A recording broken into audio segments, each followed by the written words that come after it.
evening and a very warm welcome to News Edge with Faryad Rees. Election से कबल तहरीक इंसाफ और election commission के माबैन जो पिंग पोंग का खेल है वो हमें नजर आ रहा है। बल्ले का इंतखाबी निशान कभी तहरीक इंसाफ से छिन जाता है और कभी उनको वापस मिल जाता है। वोटर्स कंफ्यूजन का शिकार हैं और तहरीक इंसाफ के टिकट के उम्मीदवार हैरान और परेशान हैं।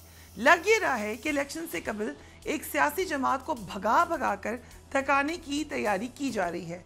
तहरीक इंसाफ के साथ इस वक्त क्या हो रहा है, हम एक नज़र इस पर डाल लेते हैं। इलेक्शन कमीशन के वकील ने कहा कि इन्होंने हमारे ऑर्डर पर हुक्म इम्तना लिया है, हमें इसके खिलाफ रिट दायर करने का हक है। इनका केस यहाँ काबिल समात ही नहीं, इन्हें सुप्रीम कोर्ट जाना चाहिए था। वकील तहरीक इंसाफ काजी अनवर ने दलाइल दिए कि इलेक्शन कमीशन के पास इंट्रा पार्टी इंतखाबात कल अदम करार देने का इख्तियार नहीं है।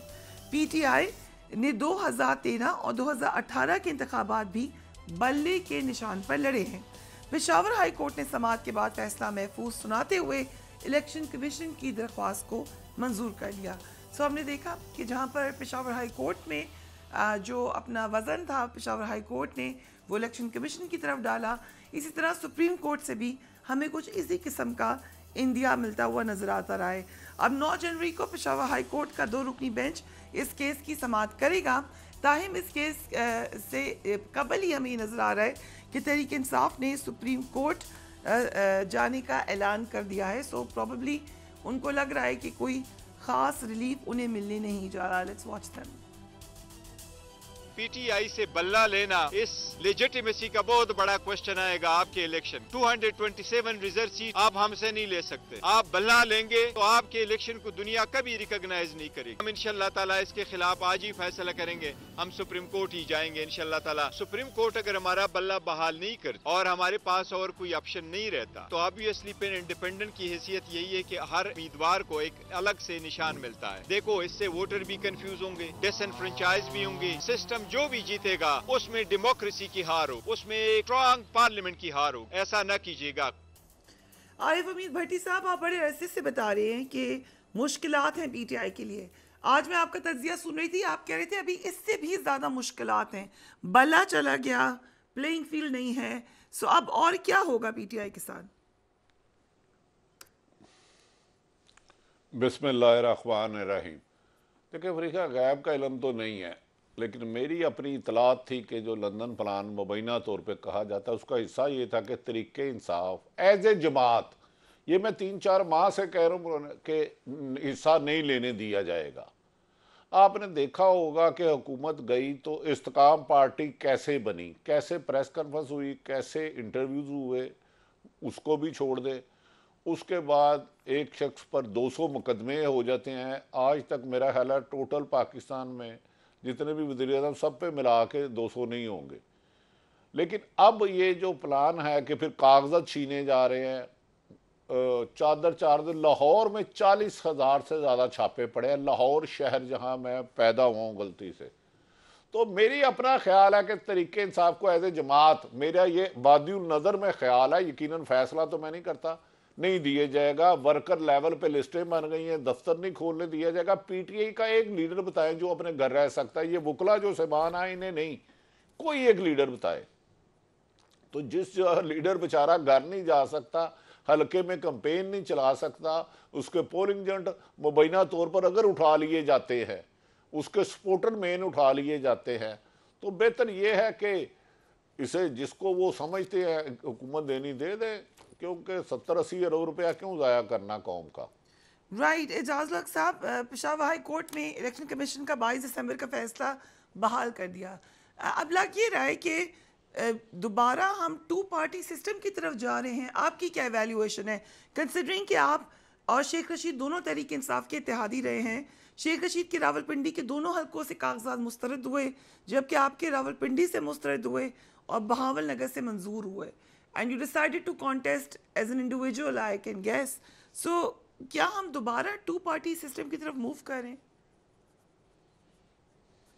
देखिए, ये पाकिस्तान में 2 पार्टी सिस्टम भी लाने की कोशिश की गई थी और ये तीसरी पार्टी ने आकर इन दोनों पार्टियों का को एक्सपोज एक किस्म का कर दिया था। अगर और कुछ नहीं किया तो उन्होंने कम से कम इतना इनको हिट किया कि इनकी जो एक रेपुटेशन कह लें या इनकी जो परसेप्शन है उसको एक्सपोज कर दिया आवाम के अंदर। और बात भी सही थी, इसमें कोई झूठ की बात नहीं है। जो इनकी तारीख रही है, अब जिस तरह से इनके केसेस कोर्ट से फारग हो रहे हैं, वो उसको सारे देखकर एक तमाशा समझ रहे हैं। आप देखें कि अभी केस तो लगा हुआ है सुप्रीम कोर्ट में, इसमें पता नहीं मैं बात कर सकता हूँ कि नहीं कर सकता हूँ। मुझे ये अभी तक समझ नहीं आई कि एक कॉन्स्टिट्यूशनल अमेंडमेंट को आप एक एक्ट ऑफ पार्लियामेंट से किस तरह ख़त्म कर सकते हैं, और उस एक्ट ऑफ पार्लियामेंट को लाकर किस तरह से आप सुप्रीम कोर्ट में उसको एंडोर्स कर सकते हैं। ये तो पार्लियामेंट जो है, it is the supreme body, ठीक है, इंडिपेंडेंट है सुप्रीम कोर्ट और पार्लियामेंट। इंटरप्रिटेशन जो है वो सुप्रीम कोर्ट कर सकती है, they can not change the laws, और कॉन्स्टिट्यूशनल अमेंडमेंट को तो बिल्कुल नहीं ख़त्म कर सकते। तो आज वो कह रहे हैं जी कि दो पेशियों में जो है वो, जैसे पहले 420 घंटों में केस ख़त्म हो गए थे, अब ये भी केस ख़त्म हो जाएंगे। तो अगर इस किस्म की बात है तो मैं समझता हूँ पाकिस्तान के अंदर तो नॉन पार्टी इलेक्शन करवा दें तो वो ज़्यादा बेहतर रहेंगे, एक बात। दूसरी बात, ये 75-80 अरब की बात नहीं है, ये कम से कम 150 से 200 अरब से ज़्यादा की गेम है। ये तो 75 अरब तो हुकूमत के लगने हैं इस इलेक्शन के ऊपर, और उसके बाद जो कैंडिडेट्स ने खर्चा करना है, जो अरबों रुपए पॉलिटिकल पार्टीज़ जो हैं वो डोनेशंस में और टिकटों में आखिज कर रही हैं। 1-1 अरब 2-2 अरब रुपए तो उन्होंने सिर्फ टिकटों में इकट्ठे कर लिए। इतनी पाकिस्तान की इकॉनमी को मुश्किलात का सामना है, तो मैं समझता हूँ कि अगर इस तरह से इनको हुकूमत दे दी जाए कि भाई ये लें, मुझे नहीं पता बाकी पॉलिटिकल पार्टीज़ ये बात मानेंगी कि नहीं मानेंगी, लेकिन ये पहली दफ़ा तारीख़ में ऐसा लग रहा है, लग नहीं रहा बल्कि समझा जा रहा है, और समझा भी नहीं जा रहा बल्कि देखा जा रहा है कि एक पार्टी को जिताने के लिए जतन हो रहे हैं। और उसमें हमें आज इलेक्शन से पहले तो ये होता था कि इलेक्शंस के बाद मालूम हो जाता था, इलेक्शंस के बाद खड़े होकर कहा जाता था कि मुझे 2/3 अक्सरियत चाहिए। अभी इलेक्शन वो कंप्लीट जो रिज़ल्ट आए नहीं होते थे, लेकिन इस दफ़ा लगता है कि सबको मालूम है पाकिस्तान के 25 करोड़ अवाम को कि आने वाले वज़ीर आज़म कौन है। बट अब आगे अल्लाह जानेगा और आप जाने और मैं जो पिलडेट की रिपोर्ट है उसमें बहुत सारी इंटरेस्टिंग बातें हैं, मगर वो ये कह रहे हैं कि 2018 की तरह 2024 के इलेक्शन भी शफाफियत के हवाले से तारीख नजर आ रहे हैं। आपने कहा कोई और एग्जाम्पल नहीं है, बट पिलडेट ने स्पेशली 2018 का जिक्र किया। मैं ज़रा पिलडेट से एक कदम और आगे चला जाता हूँ, अगर आप कहती हैं तो। मैं तो 88 से शुरू हो जाता हूँ, 88, 90, 93, 97, उसके बाद 2002, 2008, 2013। कौन सा इलेक्शन शफाफ हुआ है मुझे बताएं, जिस पे 100% लोगों ने कहा कि ये इलेक्शन वाकई में बहुत शफाफ हुआ है। इसमें कुछ पॉलिटिकल पार्टीज़ की भी अपनी गलतियाँ हैं, और कुछ जो है वो मतलब वैसे भी आपको मालूम होता है। और हमारे यहाँ ये है कि एक पार्टी आ जाती है जो समझती है कि मैं इंडिस्पोजेबल हूँ, nobody, I am indispensable, sorry not disposable, indispensable हूँ, और यानी वो कहते हैं कि जी मेरे तो मुतबादिल ही कोई नहीं है, और वो फिर बैठ जाते हैं मतलब तकड़े होकर, और मालूम ये होता है कि मुतबादिल हर एक का जो है वो मौजूद है। ये मोहतरमा से लेकर नवाज शरीफ तक और नवाज शरीफ से लेकर इमरान खान तक सबको यही गलत फहमी थी कि मेरा कोई मुतबादिल नहीं है, इसलिए दोनों आउट हो गए, तो अब मैं जो चाहूँ मैं करता रहूँगा, और उसका नतीजा ये निकला कि फिर सारा मुल्क जो है उसको भुगतना पड़ता है। राइट, नसरुल्लाह मलिक साहब, पॉलिटिकल मैच्योरिटी नहीं है असल में हमें। ठीक, नसरुल्लाह मलिक साहब, very warm welcome to you on the programme. So कहा यह जा रहा है कि PMLN फेवरेट है, PMLN खुद भी ये बात कह रही है, लेकिन PMLN के अंदर भी हम तोड़ फोड़ देख रहे हैं। कभी हम देखते हैं कि पुराने साथी आके नाराज़गी का इजहार करे हैं। दानिश अजीज़ साहब ने जो जवाब दिया शोकॉस का, उसमें उन्होंने पॉइंट्स हाईलाइट किए हैं। उससे पहले ज़ुबैर साहब ने खुल कर तनकीद कर दी डार साहब की पॉलिसीज़ पे। मिफ्ता इस्माइल पहले ही अलग हैं। सो क्या PMLN में तमाम मामला ठीक है इस वक्त? देखिए फ्रिया, पहली बात हमें ये समझ लेनी चाहिए कि सियासी जमातों को आप पाकिस्तान की सियासी जमातें देख कर ही कोई तबसरा कर सकते हैं। हम क्यों ये टोको लगा लेते हैं कि ये जो सियासी जमातें हमारे यहाँ हैं, ये कोई बड़े असूल, किसी नज़रिए, किसी सोच, किसी फ़िक्र की बुनियाद पर ये सियासत के मैदान में लोग आए हुए हैं। सारी सियासी जमातों के अंदर आपको एक बड़ी तादाद उन लोगों की मिलती है जिन्हें इक़्तिदार हर हाल में अजीज है। इसलिए आपको मुस्लिम लीग नवाज के अंदर भी ये इख्तिलाफात नजर आएंगे। जब इक़्तिदार आता हुआ नजर आता है तो फिर बहुत सारे लोग उसमें शरीक इक़्तिदार होना चाहते हैं। मैं आपको बेशुमार मिसालें दे सकता हूँ कि जो माजी के अंदर भी जो हुकूमत के खिलाफ शदीद तनकीद करने वाले होते हैं, अपनी उस पार्टी के खिलाफ जो इक़्तिदार में आ रही होती है उसे बहुत बुरा भला कह रहे होते हैं, लेकिन इक़्तिदार में आते ही देख के वो छलांगे लगा के शामिल हो जाते हैं। यानी अगर आपको तारीख का थोड़ा सा अगर माजी में जाके देखें, शाह महमूद कुरैशी साहब जब पाकिस्तान तहरीक इंसाफ में शामिल हुए थे, वो रायगढ़ तशरीफ ले गए, जाती उम्रा में मियां नवाज शरीफ के साथ बैठ के पूरी मुल्तान डिवीजन की तमाम टिकटों की डिमांड करके बैठे थे कि मुझे तमाम टिकटें दे दी जाएं, मैं फैसला करूं, मैं मुस्लिम लीग नून के साथ आना चाहता हूं। वहां उनकी डील नहीं बनी तो वो तहरीक इंसाफ के साथ चले गए।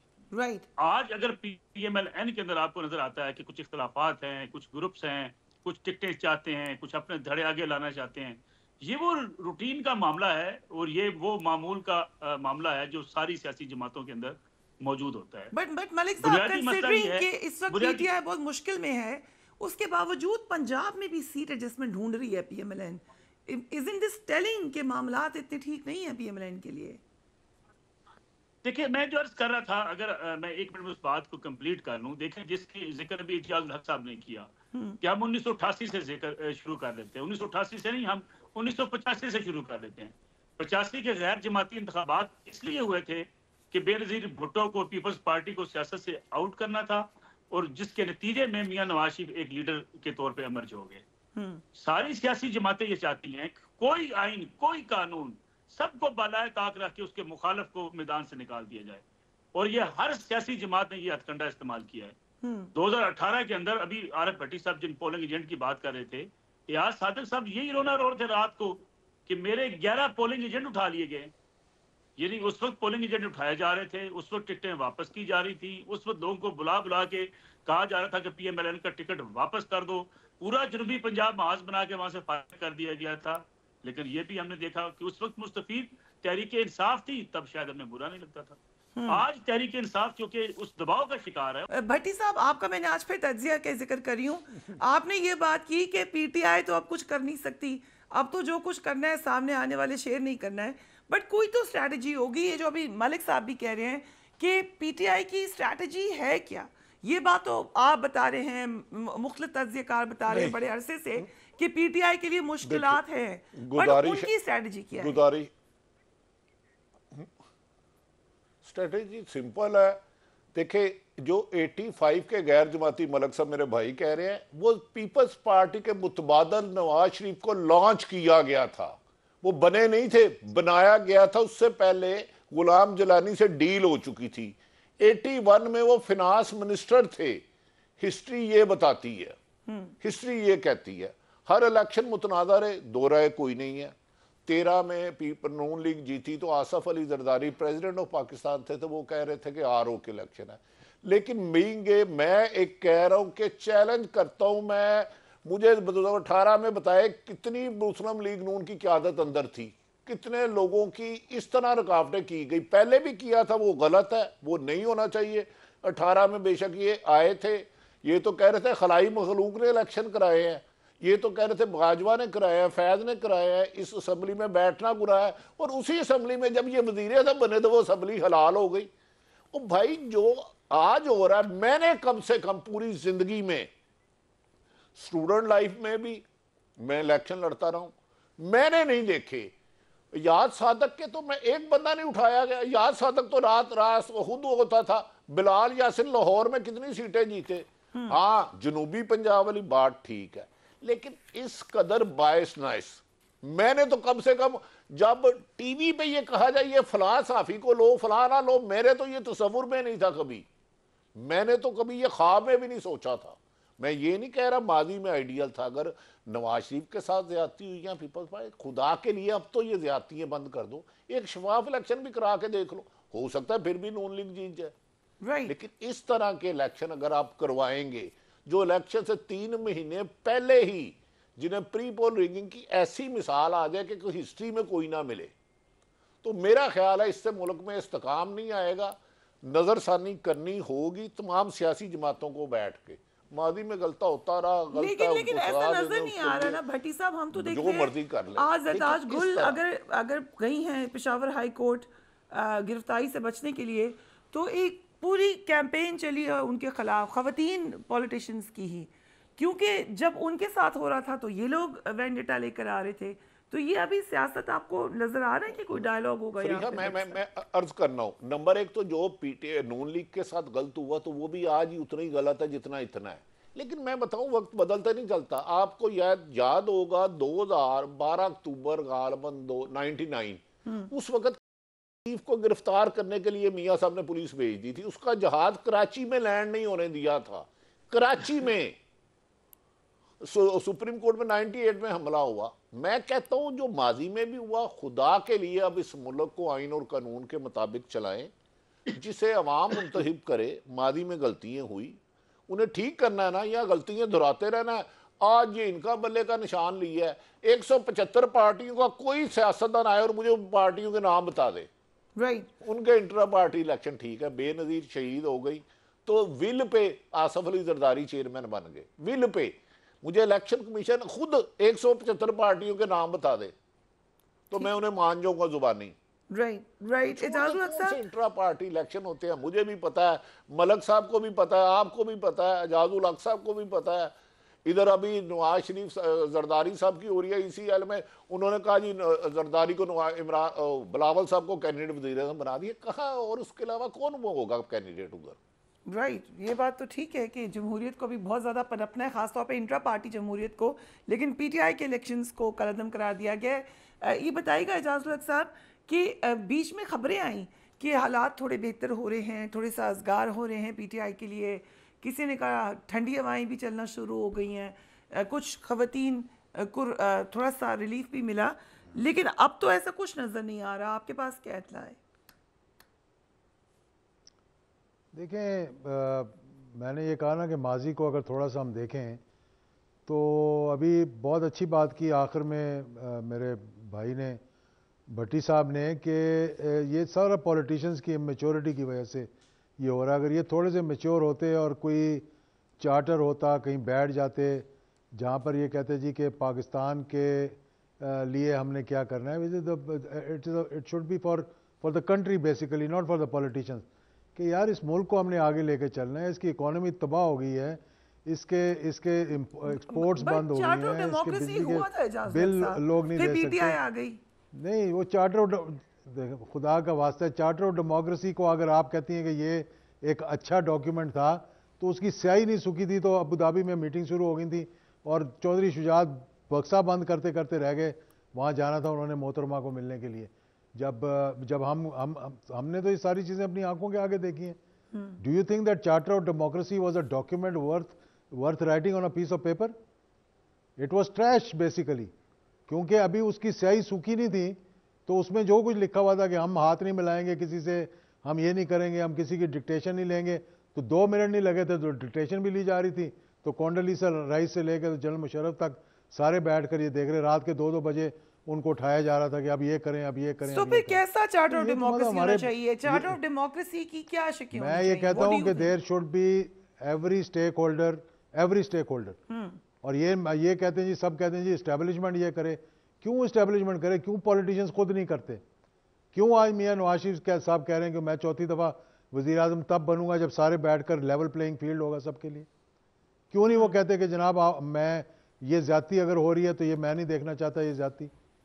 मतलब कि वो 4 साल बाहर रहकर आए हैं 50 रुपए के स्टैम्प पेपर पे और वापस आते ही उनके साथ जो कुछ होना शुरू हुआ है, मतलब कि क्या उनको नज़र नहीं आ रहा कि ये चीज़ें जो हो रही हैं ये लोग आवाम के अंदर ये अच्छा है, इसको नहीं समझा जा रहा कि बायोमेट्रिक जो है वो एयरपोर्ट के ऊपर हो रहे हैं, केसेस जो हैं वो 400 सेकंड में अमल नहीं है। एजाज साहब एक सवाल है, जिस तरह कोशिश की थी मियां साहब ने थोड़ा सा नजरियाती बातें करने की तो उसका नुकसान ही हुआ था, वो क्यों करें दोबारा ये बात? मेरी बात सुने आप, नजरियाती बात ये होती है कि आप किसी को गाली देना शुरू कर दें, बुरा भला कहना शुरू कर दें। नजरियाती बात ये होती है कि आप पाकिस्तान के नज़रिए पे अपने नज़रिए पर खड़े हों, आप अपने मुफादात पे ना खड़े हों। आज हर कोई अपने अपने मुफादात पे खड़ा हुआ है। और मैं थोड़ा सा माजी का आपको बता दूं ना, 1999 में कुआ अभी बात की है भट्टी साहब ने कि जहाज़ को लैंड नहीं करने दे रहे थे और फिर कह दिया कि मुझे हाईजैकर बना दिया, तो जहाज़ को लैंड नहीं करने दिया चीफ ऑफ आर्मी स्टाफ के, और उसके बाद जो कुछ हुआ हमारे सामने था। लेकिन 1999 से लेके 2002 तक तो जब तक कि खुद मियां नवाज शरीफ साहब ने नहीं कहा कि मैंने अब गुफ्तगू करनी है, अब बात करनी है, अब निगोशिएट करना है, चाहे उसमें मुझे जो भी करना पड़े, लेना पड़े, देना पड़े, तब जाके बातचीत शुरू होती है। मैंने बीच में उस वक्त भी बड़ी कोशिश की थी, मैं बड़े मियां साहब से मिलने के लिए गया था, मैंने टिल का जोर लगाया कि असेंबली डिसॉल्व ना हो, इसी असेंबली के अंदर से PMLN के अंदर से कोई जो है वो प्राइम मिनिस्टर बन जाए तो मामला जो है बहुत बेहतर हो जाएंगे और ये मुश्किलात जो है वो नहीं काटी जाएंगी। लेकिन मेरी बात नहीं सुनी गई उस वक्त।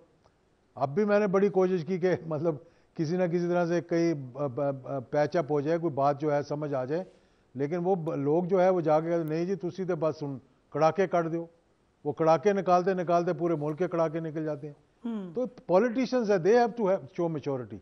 मैं माजरत के साथ ये बात कर रहा हूँ, हम अब और जो है ना हमारी जनरेशन से अब अगली जनरेशन ने आना है, मुल्क दुनिया बहुत आगे जा चुकी है, हम उसी धक्कन उसी सियासत के अंदर घुसे हुए हैं। हर कोई मेरे समेत 70-75 साल की उम्र का हो गया, यहाँ पे 60% यूथ है हमारे मुल्क के अंदर, उनकी तरफ कोई देख नहीं रहा, उनकी बेरोजगारी की तरफ कोई देख नहीं रहा, उनकी एजुकेशन की तरफ कोई देख नहीं रहा, एक्सपोर्ट्स को कोई देख नहीं रहा, अपनी मतलब कि किस तरह से मुल्क को डॉलर जनरेट कैसे करना है हमने ये कोई देख नहीं रहा, इंडस्ट्री को कैसे चलाना ये कोई देख नहीं रहा। हाँ ये है कि जी मुझे कुर्सी दे दो, कुर्सी के लिए हर चीज मैं लेने के लिए तैयार हूँ। ये बड़ी तो ये इस तरह तो मुल्क नहीं चलते। सामने लेकर आए मालिक साहब, आपकी क्या टेक है इसके ऊपर, क्या तरीक़ेकार होना चाहिए कि वी मूव फॉरवर्ड? अभी तो हम दायरों में ही घूमे जा रहे हैं, सियासतदानों के अपने ग्रीवेंसेस हैं, उनको हम थे रहे हैं इल्ज़ाम, लेकिन आपको लग रहा है कि यहाँ पे कोई ग्रैंड डायलॉग हो जाएगा, सब इकट्ठे बैठ जाएंगे, सब कहेंगे कि ये बेसिक वैल्यूज़ हम सेट कर रहे हैं, अपनी पार्टी में भी डेमोक्रेसी लाते हैं, बाहर भी डेमोक्रेसी की बात करते हैं। अभी भट्टी साहब बता रहे हैं कि जब प्राइम मिनिस्टर की नॉमिनेशन होनी ही आपकी औलाद है, तो फिर हमने मूव फॉरवर्ड कैसे करना है? देखिए मसला तो यही है ना, सियासी जमातों के अंदर भट्टी साहब ने दुरुस्त कहा, कौन से इलेक्शन करवाए जाते हैं? आप इस मुल्क के अंदर सियासी जमातें अफराद की सियासी जमातें हैं, उनके फैसले होते हैं, उन्हीं फैसलों को जो है वो बस सामने बैठी एक कमेटी होती है उनको उस पर मोहर लगा देती है। दूसरी बात जो एजाज साहब बात कर रहे हैं, ये जो भट्टी साहब बात कर रहे हैं कि हमें आगे बढ़ना है, आगे बढ़ने के लिए सियासतदानों का मैच्योर होना जरूरी है। एजाज साहब ने बड़ी दुरुस्त बात की कि आज भी आपकी सियासी लीडरशिप मैच्योर नहीं है, आज भी बैठ के वो मुल्क के फैसले करने के लिए अपनी अना को कुर्बान करने को तैयार नहीं है।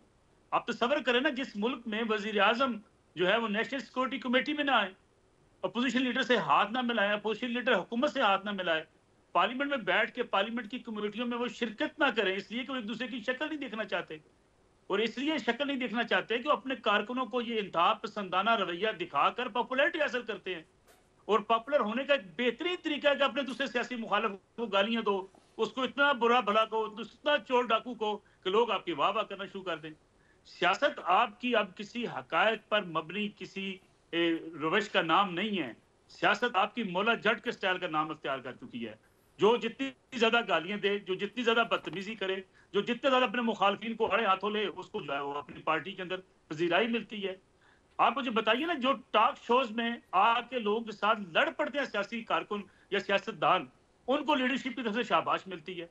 अभी जिस यूथ का जिक्र एजाज साहब कर रहे थे, 60% आपकी यूथ है, आपकी यूथ सोशल मीडिया पे बैठ के लोगों को गालियां देती है, अपने चोर को डिफेंड करती है, दूसरे चोर को कातल कहती है।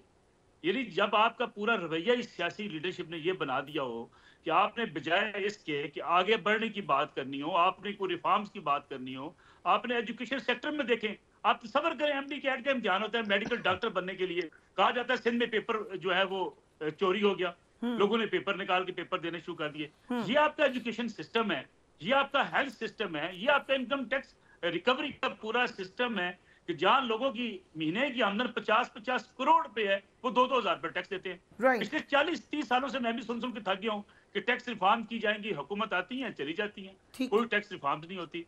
आपके पास इतने पैसे नहीं है कि आप अपने मुल्क को चला सके, इसलिए कि आपका अमीर आदमी टैक्स देना नहीं चाहता, आपका कोई ताजर टैक्स नहीं देना चाहता, आपका ट्रेडर्स टैक्स नहीं देना चाहता, आपके वकील करोड़ों रुपए फीस लेते हैं, टैक्स नहीं देना चाहते। आपके डॉक्टर्स लाखों रुपए फीस देते हैं, टैक्स नहीं देना चाहते, और कोई हुकूमत संजीदगी से इस तरफ कोई पेशरफ्त भी नहीं करती। हाँ, ये है, अभी इलेक्शन शुरू हो जाएगा, एक दूसरे को बुरा भला कहा जाएगा, गालियां दी जाएंगी, और आप यकीन माने, मैं आपको एक बात कहूँ, आपको अंदर से ये सारे इस चक्कर में होते हैं कि ठीक है यार, मैंने आगे जाके इक़्तिदार में हिस्सा लेना है। अभी हमारे मुजफ्फरगढ़ से जो साहब हमारे एमएनए साहब हैं, जो जुबान उन्होंने इस्तेमाल की है इमरान खान साहब के लिए, टीवी पर नहीं चलाई जा सकती। अभी आप देख लें, उन्होंने अपने आप को एक वीडियो बना के इस कौम का मसीहा और हीरो बनाया हुआ है। यानी ना कोई करैक्टर है, ना कोई सोच है, ना कोई मुल्क के लिए कोई इस बात की है कि हम मिल बैठ के कोई आगे बढ़ने की बात करें। ठीक है, माजी की गलतियां भूल जाएं, भाई आगे बढ़ने के लिए तो मिल बैठे ना। ये तो अगर ये मिल बैठेंगे, आप मुझे बताइए, यही कारकुन गालियां देंगे जिस कारकुन को आपने इतने पीक पे ले गए हुए हैं एक दूसरे के खिलाफ नफरत में, वो कहेंगे नहीं बैठना किसी के साथ। ये एक बड़ा ब्लीक नक्शा है भट्टी साहब, और हर मुल्क में इलेक्शन में एक दूसरे को बुरा भला कहा जाता है, लेकिन आपकी जो एक अवाम सेंट्रिक पॉलिसीज़ हैं उस पे आपको जज किया जाता है। अब यहाँ पे पिलडेट की रिपोर्ट ये कह रही है कि पाकिस्तान में तो पॉलिसीज़ पे कोई नज़र ही नहीं डालता। असल मामला यही होता है कि एक दूसरे को बुरा भला कहे, या फिर ये कि इस्टेब्लिशमेंट को मजबूत तौर पे इंगेज किया जाए। This is the way to go forward. So हमने फिर इन इलेक्शन के बाद आपको क्या मंजरनामा नज़र आ रहा है भट्टी साहब? मैं भी इधर हूँ, मलिक साहब भी इधर हैं, जाल साहब, इससे बुरे हालात होंगे। देखें, गुजारिश ये है, फिल्ड का तो छोड़े, इसका क्या सर्वे है। बदकिस्मती है कि हमारी सियासतदान कोई भी जमात हो, वो अवाम पे यकीन नहीं करती, चोर दरवाज़ों से इक़्तिदार में आने को तरजीह देती है। जिसकी डील हो जाए वो कहता है सब अच्छा है, जिसकी नहीं हुई वो बुरा भला कहने शुरू लगता है। मैंने गुजारिश की है ना कि बदकिस्मती है, इमरान हाँ आए, उन्होंने उस्मान बुज़दार जैसा बंदा मुसल्लत कर दिया। ये हमारे सियासतदान, और लेकिन उससे ज़्यादा जिम्मेदार ब्यूरोक्रेसी है। इनका काम है जायज़ काम मानना, आइन और कानून के मुताबिक मानना। किसी के घर की चार दीवारी हुक्मरान को खुश करने के लिए इनकी जिम्मेदारी नहीं है, किसी माँ बहन को उठा लेना जिम्मेदारी नहीं है, किसी के कागज छीनना नहीं है, किसी के खिलाफ भी झूठा मुकदमा दर्ज करने की जरूरत नहीं है। लेकिन ये हमारे सरकारी ब्यूरोक्रेसी गुलाम है, गुलामों से भी बदतर है। किस कानून में लिखा है, अल्लाह का या इस्लाम का, कि किसी पे झूठे पर्चे दे दो, चाहे वो मुस्लिम लीग नून है, पीपल्स पार्टी है, किसी को डाकू कह दो, चोर कह दो। वो भाई खुदा का वास्ता तुम आइन और कानून के मुताबिक चलो। लिहाजा हमारे नजरिया है कोई नहीं है, इक़्तिदार की हवस है, लालच है, ये ख़त्म नहीं होती। अवाम जो कहते हैं कि ताकत है, सबसे ज़्यादा पॉलिटिशियन उसे इग्नोर करते हैं जो भी इक़्तिदार में आता है। ये सिर्फ ढकोसले हैं कि मैं गरीब का सोचूंगा, मैं 300 यूनिट दे दूंगा, मैं 500 यूनिट दे दूंगा, मैं 1 करोड़ घर बना लूंगा। ओ भाई, बनाया क्या है? बातें तो सारी अच्छी करते हैं, तकरीरें तो हर कोई अच्छी करता है। क्या अपने इक़्तिदार में उसने वो किया जो वादा किया? चलो उस वादे का आगाज ही किया। इस तरह नहीं चलेगा। फरीहा, अब पाकिस्तान डिफॉल्ट तकरीबन होने के करीब पहुंच चुका है। कल परसों कोई लीडर साहब भी फरमा रहे थे, हमने तो उन्हें, चीफ जस्टिस साहब ने फरमाया बेगमों से बात करो। और मेरे भाई, अगर ऐसे इलेक्शन कराने हैं तो अल्लाह का वास्ता है। आज भी चीफ जस्टिस ने बड़े इंटरेस्टिंग कमेंट्स दिए हैं। भट्टी साहब, आप देख रहे हैं लाइव स्ट्रीमिंग अदालत की, क्या कैसे लग रहा है आपको चीफ जस्टिस का स्टांस? मैं तो हैरान हूं कि कहते हैं, खुद कह रहे हैं जी लाइव टीवी दिखाओ कवरेज, तो लाइव कहते हैं मैं तो टीवी नहीं देखता। अब मलिक साहब ने बड़ी अच्छी शाल पहनी है, बरतानिया दौर के मेरे दोस्त हैं। अब मुझे डर है इन पे ना कह दे भाई तू शाल क्यों पहन। ओ भाई, अगर आप टीवी नहीं देखते तो ना देखे, लेकिन मैं तो कहता हूँ इंसाफ दे। इंसाफ अदालत में जाता ही कोई है, चाहे कोई सी जमात से वस्ता है, चाहे लेकिन वो ये जो पीटीआई की टीम है वो भी तो सोशल मीडिया की चीजें लेके चली जाती है ना भट्टी साहब। वो कहते हैं कि मुझे सबूत दें, सबूत। देखें, सोशल मीडिया पे सब ने विंग बनाए हुए हैं। अगर किसी को अब सबूत नहीं ना नजर आता तो फिर अल्लाह माफ करे छोड़ दे। मैंने मुशर्रफ का दौर भी देखा है, जब फाइज ईसा साहब पर हुआ, हमने उस वक्त भी कहा गलत हुआ। अब मुज़ाहर नकवी के साथ हो रहा है। खुदा के लिए ये जातियात को, इंतकाम को अपने सरकारी ओहदों पे ना हावी होने दें। अपने जाती मफाद को या जाती अनाद को मुल्की मफाद पे तरजीह ना दें। ये सब करते हैं। कोई बहुत ज्यादा इस दफा मेरे ख्याल में, हो सकता है मैं गलत हूं, मेरे से इख्तलाफ करना है, मैंने तो कम से कम कोई 10-12 इलेक्शन देखे हैं, यार अनबिलीवेबल है भाई, जाने दो। 18 में भी शफाफ नहीं थे, लेकिन इतने कागज नहीं छीने जाते थे। ये जो आज कर रहे हैं, आज हिस्ट्री बताएगी ये रास्ता खुल गया है, कल को किसी और शेर का बल्ला निशान ले लेंगे, वो क्या करेंगे बेचारे, या पीपल्स पार्टी से ले लेंगे। लेकिन शेर भी साइकिल अपनी होता था ना जिम्मेदारी एक पूरी जमाने करनी है, में। उनका काम है इंसाफ करना। Right right. सो शेर साइकिल होता था, तलवार तीर होता था। इंट्रा पार्टी इलेक्शन में कितने लोगों के निशान छीने गए जब से पाकिस्तान बना है 1947 से। इंट्रा पार्टी की बुनियाद पर कितनी जमातों के इलेक्शन शेड्यूल के बाद निशान छीने गए। वो जो तलवार लिया या साइकिल लिया, इसकी पूरी हिस्ट्री है, वो इस तरह नहीं हुआ था। लेकिन वो भी अगर गलत हुआ था तो क्या गलतियां दोहराने के लिए हम सियासत कर रहे हैं? That's a very, very, very मेरी good तो sentiment. गुजारिश ये है कि मुल्क को आगे ले जाए। ये बड़ी अच्छी बात की आपने वैसे, कि क्या हम गलतियां दोहराते चले जाएंगे। एजाज लक साहब, क्विकली मैं आपको दिखा देती हूँ, आपने देखी भी होगी आज अदालत में क्या क्या बातें हुई। चीफ जस्टिस ने रिमार्क्स दिए कि आपने 2013 के इलेक्शन में भी इल्ज़ामात लगाए, अदालत का तब भी वक्त ज़ाया किया और कोई ठोस इल्ज़ाम ना निकला। मौजूदा चीफ इलेक्शन कमिश्नर को भी आपने तैनात किया, हमने नहीं। ये ना कहें कि दुनिया आपके ख़िलाफ़ हो गई है, मस्बत सोच इख्तियार करें। ऐसा ना कहें कि बदतरीन इलेक्शन हो रहे हैं। लतीफ़ खोसा ने कहा कि तारीख की बदतरीन प्री पोल रिगिंग हो रही है। चीफ जस्टिस ने कहा कि हम कैसे कह दें कि फ़लाँ सियासी जमात के उम्मीदवार के कागजात नामजदगी मंजूर करें और फ़लाँ के मुस्तरद कर दें। अदालतें इलेक्शन के लिए हर सियासी जमात के पीछे खड़ी हैं। सो आपके ख्याल से पॉजिटिव होने की ज़रूरत है एजाज साहब? देखिए, अभी बात की है आइन और कानून की। मैं समझता हूँ कि आइन और कानून तो अल्हम्दुलिल्लाह आजकल तो बेंच बनाना ही मुश्किल हो गया, क्योंकि माजी में जो चीफ जस्टिस बेंच बनाते थे उन पर बहुत से इल्ज़ामात लगते थे, ख़त लिखे जाते थे कि जनाब ये बेंच जो है वही बेंच बन रहे हैं उन लोगों के। तो आज क्या हो रहा है, माशाल्लाह वही चीज़ दोहराई जा रही है जो माजी के अंदर दोहराई जा रही थी। फिर ये बार बार कहा जाता है जी पत्थर पे लकीर है, तो पत्थर पे लकीर तो आज 90 दिन जो आइन के अंदर लिखा है वो तो कब से पामाल हो चुके हैं। यानी कहाँ गए वो 90 दिन जो आज एक एक साल की हुकूमत बैठी हुई है इंटरम, और वो कह रहे हैं जी कि ये ठीक चल रहा है सारा मामला। फिर 7 नवंबर को 90 दिन पूरे हो गए थे, तो वो अब आगे 8 फरवरी आ गई है।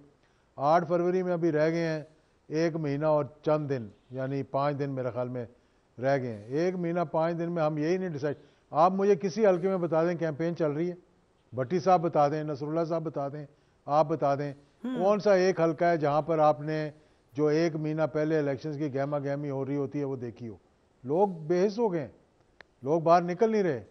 और मतलब अब कोई ना कोई तो मामलात जो हैं वो इस किस्म के हैं, और जो लीडर हैं आगे जलसे करके बैठे हुए हैं, वो 18-18, 20-20 इजलास हो रहे हैं टिकटों के, उसके अंदर जो है वो मसरूफ़ हुए हैं, और बाहर अवाम के अंदर कुछ जाने के लिए तैयार ही नहीं है। जब वो अवाम में जाते हैं तो उनको पजीराई नहीं मिलती, तो इसलिए वो कहते हैं अच्छा जी घर बैठे बैठे अगर हमें वोट भी पड़ जाएंगे और घर बैठे बैठे काम हो जाएगा, तो इसलिए कोई दूसरा भी एक्टिविटी नहीं कर रहा है इस वक्त वहाँ पे। ये बड़ी तो इन हालात के अंदर मैं समझता हूँ कि नहीं, ये हकीकत है, मैं आपको बता रहा हूँ। देखिए, हमने कोई एक तो नहीं है, कोई 7वां 8वां इलेक्शन है हमारा जो हम लड़ने के लिए जा रहे हैं, और हमने सारी इलेक्शन देखे हैं, मुखालफत भी देखी है, अपोजिशन भी देखी है, हुकूमत भी देखी है, मतलब झगड़े भी किए हैं, बाहर भी निकले हैं, कंटेनर भी टापे हैं हमने। ये होता है पॉलिटिक्स के अंदर। लेकिन ये बात नहीं होती कि जनाब आप घर बैठ जाएं और कहें जनाब मुझे वज़ीर आज़म बना दें, तो ये तो मुझे मामला समझ नहीं आ रहे अभी। राइट, तो ये देखते हैं भी आगे चल करके कैसे। मलिक साहब, कल सोलंकी साहब ने भी हमें ये कहा कि लेवल प्लेइंग फील्ड सबके लिए है, पॉजिटिव ही रहे इसके ऊपर, यही बात चीफ जस्टिस ने भी कही है। बट ये एक बड़ा वैलिड क्वेश्चन एजाज लक साहब का है, कैंपेन क्यों हमें उस तरीके से नज़र नहीं आ रही जो इलेक्शंस में होती है? ठीक है, एक पार्टी के लीडर जेल में है, वो पार्टी तकलीफ में है, लेकिन बाकी पार्टीज उनकी कैंपेन्स किधर हैं? देखिए, इलेक्शन का माहौल नहीं बन सका अभी तक। ये जो बात की जाती है कि लेवल प्लेइंग फील्ड सबके लिए बराबर है, ऐसा नहीं है। पाकिस्तान तहरीक इंसाफ एक दबाव का सामना कर रही है, और तहरीक इंसाफ को भी पता है कि 9 मई उनके गले पड़ गया हुआ है। अब उसे आंखें बंद कर लें और हम उसको ना देखें कि क्या सूरत हाल है। देखिए, मुल्क की इस्टेब्लिशमेंट ने 9 मई को बड़ा संजीदा लिया है। वो समझती है कि 9 मई की जो सारी बगावत है, ये इस्टेब्लिशमेंट के खिलाफ एक बगावत है, एक साजिश है, और इस वक्त की जो लीडरशिप है वो अफवाज पाकिस्तान की, वो ये समझती है कि एक सोचे समझे मंसूबे के तहत एक कैंपेन चलाई गई, उसका नतीजा 9 मई निकला और उसके बाद से जो कैंपेन चल रही है, आप देख रहे हैं सोशल मीडिया पे जो अफवाज पाकिस्तान के खिलाफ कैंपेन है, उसको फौज ने बड़ी संजीदगी से लिया हुआ है। आपको ये भी याद होगा कि ये जो मेरी एक जो दायरा सर्कल पूरा प्रेस कॉन्फ्रेंस में दिखाया गया था, मसला ये है कि यहाँ इस वक्त सूरत हाल है कि ये जो भट्टी साहब बात कर रहे थे ना कि एस्टेब्लिशमेंट हमें चाहिए होती है सियासतदानों को अपने इस्तेमाल करने के लिए, जब उनके साथ होती है एक पेज के गुण गाए जाते हैं, जब उनसे अलग होती है तब एस्टेब्लिशमेंट के खिलाफ एक कैंपेन शुरू कर देते हैं। मैं समझता हूँ मौजूदा हालात में कैंपेन इसलिए भी आपको नजर नहीं आ रही, इलेक्शन का कोई माहौल नजर नहीं आ रहा। देखिए या तहरीक इंसाफ अपना जायजा ले, अपने आप को देखे कि उसने कौन कौन सी राइट। भट्टी साहब आप कुछ कहना चाह रहे हैं? मतलब मुझे ब्रेक लेने के लिए बार बार कह रहे हैं। Will take a break and we will be right back.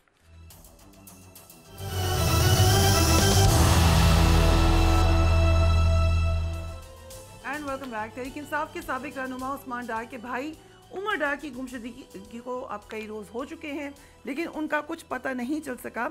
आज उनकी गुमशुदगी के मामले पर समाअत हुई लाहौर हाई कोर्ट में। कुछ चीदा बातें आपके सामने। पंजाब हुकूमत की जानिब से एडिशनल एडवोकेट जनरल गुलाम सरवर पेश हुए और कहा कि उनको कुछ मोहलत दे दी जाए। जस्टिस अली बाकर नजवी ने कहा कि सुप्रीम कोर्ट में पीटीआई की लेवल प्लेइंग फील्ड का केस पीर को लगा है, आपको कितना वक्त चाहिए? एडिशनल एडवोकेट जनरल ने कहा कि मुझे भी पीर तक का वक्त दे दिया जाए। जस्टिस साहब ने कहा कि पीर तक की मोहलत नहीं दे सकता, इस मामले को 5 जनवरी तक मुलतवी कर रहा हूँ। अदालत ने एडिशनल एडवोकेट जनरल की दरख्वास्त पर समाअत परसों तक मुलतवी कर दी। उमर डार साहब की साहबजादी लाइबा डार का कहना है कि अगर उनके वालिद को बाजियाब नहीं करवाया गया तो वो आईजी पंजाब के खिलाफ FIR दर्ज करवाएंगी। फैमिली को ये लग रहा है कि इस मामले में पुलिस इन्वॉल्व है, जबकि पुलिस इस हवाले से लाइल्मी का इजहार कर रही है। लाइबा डार हमारे साथ मौजूद हैं। Thank you so much Laiba for being on the programme. Police वाज़ेह तौर पे कह रही है कि उन्हें इस हवाले से कुछ पता नहीं है। पीर को अदालत ने हुक्म दिया है कि उनको बाजियाब करवा लिया जाएगा, लेकिन ऐसा नहीं हो सका था। आप इस वक्त क्या आपकी सिचुएशन क्या है इस वक्त? What do you think?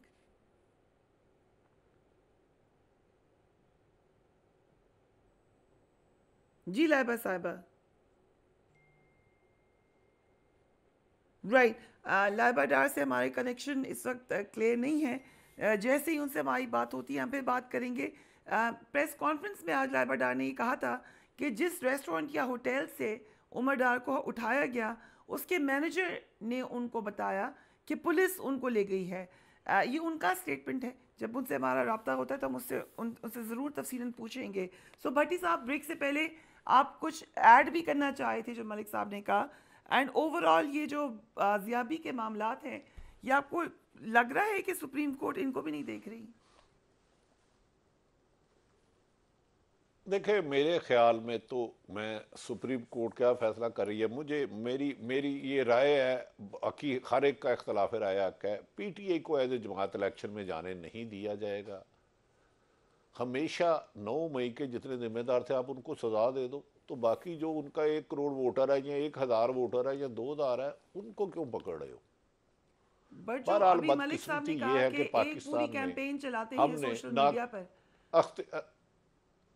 नहीं, वो गलत है। देखें, जो भी कैंपेन चलाता है वो सोशल मीडिया पे, फौज मेरी है, हम फौज के हैं, ये मुल्क उनका है, उसके बगैर मुल्क नहीं चल सकता।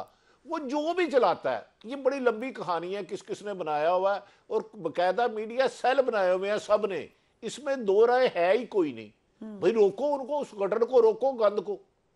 लेकिन PDM के जलसे में अगर आपको याद हो, मुझे कोई एक टीवी बताए जो नवाज शरीफ और मरियम की आज वो तकरीर सुना सके और उसमें लगने वाले नारे सुना सके। बदकिस्मती ये है कि अदारों को भी अपने आप को आइन और कानून के मुताबिक चलाना, और मुझे भी being a journalist Imran Khan का या नवाज शरीफ का तर्जमान नहीं बनना। जो कल गलत था आज भी गलत है, जो आज गलत है वो कल भी गलत था। लेकिन हमने कुछ नहीं सीखा हिस्ट्री से, और मैं तो आने वाले दिनों में मजीद अदम इस्तेकाम देख रहा हूँ, अजीब बेचैनी देख रहा हूँ, अजीब उलझन सी देख रहा हूँ। मैंने तो कम से कम, अब बाकी अल्लाह को पता है कल क्या होगा, लेकिन काजी साहब की आज रिमार्क सुन के मुझे बड़े अच्छी लगी बातें कुछ, कि वो कौन सी टीवी बात? नहीं देखते, लेकिन पूरी दुनिया 4-5 घंटे लाइव टीवी देखनी पड़ी। कौन सी बात अच्छी काजी लगी फाइज आपको? साहब मोहतरम। पॉजिटिव रहने की बात अच्छी बात की उन्होंने कि पॉजिटिव रहें। नहीं, मैं नहीं, पॉजिटिव हालात पैदा करते हैं ना, पॉजिटिव हालात पैदा करते हैं। जज साहिबान के पास लोग इंसाफ के हसूल के लिए जाते हैं।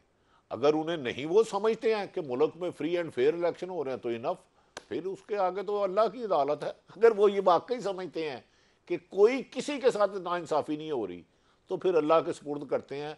एजाज साहब से और मलक साहब से राय ले, मुझसे मजीद ना ले। राइट, एजाज लक साहब ये भी बात की, कल कही चीफ जस्टिस ने, रिस्पेक्टेड चीफ जस्टिस ने, उन्होंने कहा कि एक अंग्रेजी का मुहावरा उन्होंने दिया कि if you can not take or stand the heat then don't go in the kitchen.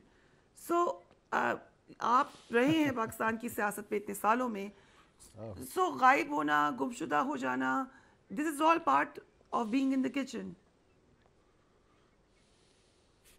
देखिए, ये तो जो जो हालात जा रहे हैं इसमें अब क्या कह सकते हैं, जबकि if we are not allowed to go in the kitchen then who is going to cook the food.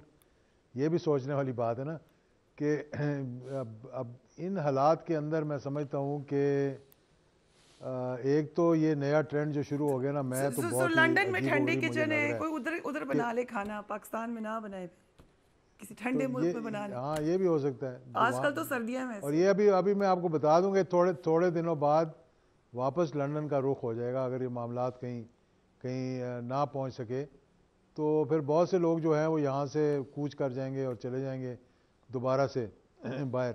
ये आप लेकिन ये भी PMLN के देखना है कैंप की कि बात किस कर तरह रहे से हैं? हम जाते हैं। मैं हर एक की बात कर रहा हूँ, इसमें कोई वो दो राय नहीं है कि कौन रहता है कौन जाता है। ये तो अभी थोड़े दिनों के बाद पता लगेगा कि क्या कैसे, मतलब फील्ड प्लेसिंग कैसे होती है बेसिकली। तो हम भी कोशिश कर रहे हैं कि कुछ दोस्तों के साथ मिलकर कोई अच्छा सा ग्रुप बनाएं और फिर देखें कोई अच्छे लोगों के सामने लेकर आएँ। और इलेक्शंस तो अब पता नहीं, पत्थर पे तो लकीर है, लेकिन उसके बारे में हम कुछ कह भी नहीं सकते। राइट, बेगम से बात करते हैं तो वो सॉरी कहती मैं मुझे आपकी बात में मालूम नहीं है, मुकल हो रही हूँ। मुझसे मत लाइबा बात डार करो। से हमारा राब्ता हो गया है। लाइबा, बहुत थोड़ा वक्त है, जल्दी से बताइए इस वक्त क्या सूरत हाल है? हाँ जी, यही कि उन्होंने कहा कि डीपीओ हसन ने स्टांस दिया कि मेरे बाबा इश्तिहारी मुल्जिम है और उनको उनके लिए वो आए हैं। तो हमें यही था कि वो उनको जो अगवा किया है वो उनको प्रेजेंट करेंगे कोर्ट में, लेकिन अब क्लियरली इतने दिन गुजर चुके हैं तो ये एक अबडक्शन है और पुलिस इस पे बिल्कुल भी तावन नहीं कर रही। पिछले 4 से 5 घंटे से मेरी फैमिली जो है वो पुलिस स्टेशन में, कैफे लांतो के डीवीआरस और उसके जो सराउंडिंग एरियाज में पाजी मेकअप स्टूडियो और उस्मा अशफाक ब्राइडल स्टूडियो और वहाँ पे ग्रैंड इंटीरियर्स और इस तरह लोकेशंस है, उन सब की जो डीवीआरस हैं उसकी इंटरेस्टिंगली जो 29th 30th और 31st दिसंबर की जो फुटेज है बिटवीन 10 to 12 PM वो गायब है, वो डेटा इरेज है। तो ये कौन लोग हैं जिन्होंने ये डेटा इरेज किया है? मैंने आपको फुटेज भी भेजी है, प्लीज मैं चाहती हूँ कि आप वो फुटेज प्ले करें, कॉम सुने, it's about less than a minute. उन्हें पता चले कि उसके अंदर क्लियरली वो मैनेजर एडमिट कर रहे हैं कि आके वहां से उन्हें पुलिस लेके गई है। सो आपको लग रहा है कि आपके वालिद पुलिस की कस्टडी में है? जी, मुझे इस बात का यकीन है कि वो पुलिस की कस्टडी में, क्योंकि ये सब कुछ जो आईजी पंजाब हैं उनकी परमिशन के बगैर नहीं हो सकता। ना मेरे बाबा अगवा हो सकते हैं और ना ही रिकॉर्ड टेम्परिंग हो सकती है जो कि कैफे लांतो ने की है। और इसके ऊपर हम उनके ऊपर केस करेंगे, फॉर्जरी का, रिकॉर्ड टेम्परिंग का, और जहां तक हम इंसाफ के लिए हो सकेंगे हम जाएंगे। लेकिन आज लाहौर हाई कोर्ट ने आप लोगों को 9 CCTV कैमरों की फुटेज फराहम करने का हुक्म दिया। क्या इस हवाले से कुछ कलेक्शन हुई है? नहीं, मैं आपको वही बता रही हूँ, मैं नेम करने को तैयार हूँ। वहाँ पे 4 घर मौजूद हैं। वहाँ पे फाजी मेकअप स्टूडियो है, वहाँ पे उस्मा अशफाक मेकअप ब्राइडल स्टूडियो है, वहाँ पे ग्रैंडियर इंटीरियर्स है, वहाँ पे लाहौर सेफ सिटी प्रोजेक्ट है। और इन सब के कैमरास की जो फुटेज है अभी तक कुछ कलेक्ट नहीं हुआ, डेटा इरेज हो चुका है। कैफे लांतो का भी इवन जो डेटा है वो इंटरेस्टिंगली 1 जनवरी ऑनवर्ड्स प्रेजेंट है, लेकिन 29th जिस रात को मेरे बाबा वहां से अबडक्ट हुए हैं और 30th और 31st दिसंबर 10 PM से 12 PM के दरमियान की जो फुटेज है, जो डेटा है, वो इरेज हो चुके हैं। कोई डेटा कलेक्शन नहीं है। मेरी फैमिली जो पुलिस स्टेशन में है, सराउंडिंग एरियाज की वहां पे इलेक्ट्रिसिटी है, लेकिन उस पुलिस स्टेशन में इलेक्ट्रिसिटी ही नहीं है। वहां पे लाइट्स ही बंद है। पुलिस राइट, कोई ताउन नहीं कर रही। सो पुलिस से आपकी जो बातचीत हो रही है, कुछ इन्फॉर्मेशन आपको वहां से मिली है? नहीं, अभी तक तो वो यही कह रहे हैं कि हमारे पास नहीं है, हम ढूंढ रहे हैं, हम ढूंढ रहे हैं। अभी तक पुलिस के एंड से हमें सिर्फ इतना ही सुनने को मिला है कि हम ढूंढ रहे हैं, हमारे पास नहीं है। राइट, हमारा वक्त अनफॉर्चुनेटली ख़त्म हो गया, वरना मैं ज़रूर कमेंट लेती इस पे भट्टी साहब से एंड मलिक साहब से। But thank you gentleman for being on the programme. Do comment on my programme and take care of yourself. अल्लाह हाफिज़.